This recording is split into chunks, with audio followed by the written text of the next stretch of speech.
Regular payments and regular receipts exist on Scribe to allow you to set up templates for regular payments or regular receipts that are either paid or received monthly into the council, such as a monthly phone bill, a monthly salary bill. You use the apply facility to actually use these templates to create the transactions to go into your cash book for the actual regular payment and regular receipt entries. So at the moment, they sit on different sides of the cash book, but they're set up exactly the same. We just have payments on one side and receipts on the other. So we're going to look at adding a new regular payment. I can either click onto the plus button here or the more traditional edit and add a new record. So this is just the template. I'm going to set up a new template for a direct debit here coming out of the current account for my water rates. So the date, it is a mandatory field, but this isn't actually used at all. It's just because the cash book needs to have a date field. So this isn't what it's going to apply into the cash book. So for that reason, I would just suggest that you add in a date of the beginning of the financial year. Your description, well, that's going to be my water rates. I'm going to do this one for my allotments and choose my water supplier, or indeed add a new one from there.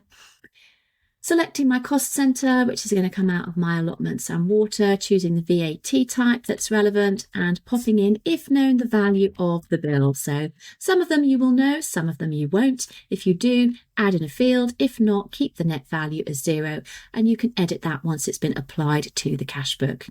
You've obviously got the ability still to attach that power or tick the box for awaiting authorisation if that's going to be a payment that needs to be approved on a monthly basis. Clicking on to add adds that template into the list view that we can see in front of us here. Regular receipts, as I said, are exactly the same. They just sit the different side of the cash book.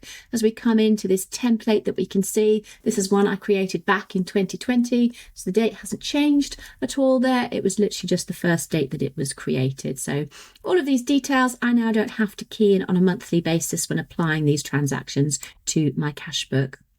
So if we're now sitting in here and I want to apply my monthly payments and receipts to my cash book, this time it doesn't matter which menu item I'm on, whether it's receipts or payments, they work the same way. If I click to edit and apply, this is now going to bring the two together. So I've got my regular receipts and my regular payments. The transaction date, now this is the one that it is going to apply into your cash book. I'm going to pop all of these to go through on the 10th of January for this example. Obviously, if a couple of them need to be changed, I can edit those once they're in the cash book. This is really just to get the payments and receipts in bulk into my cash book. So my monthly salary and electricity costs, etc., are all going to go through in there. That new one that I've done for my water bill is also going to go in there as well. So I've got sort of half a dozen payments that I've selected in there. I've also got sort of 4 regular receipts that come through. When I click on to apply, it's going to take those half a dozen payments, those 4 receipts. I'm going to get a green message to tell me that they've successfully been applied with a transaction date of the 10th of January into my cash book. So I can now head back to my cash book. I can go to my transactions menu and my receipts, and I can see these 4 receipts have been applied into the cash book. Similarly, my payments, well, I've got those half a dozen payments that have also been applied at the same time. So it just speeds up that data entry. Of course, for those where I didn't have a value, I can simply go into them now. And for my printer ink, I can add in what the actual amount was that did come out of the bank account. Of course, you've still got the ability to change any of these details or add any further information that you need to. It might be that you've now received the invoice, so you can pop in the invoice date.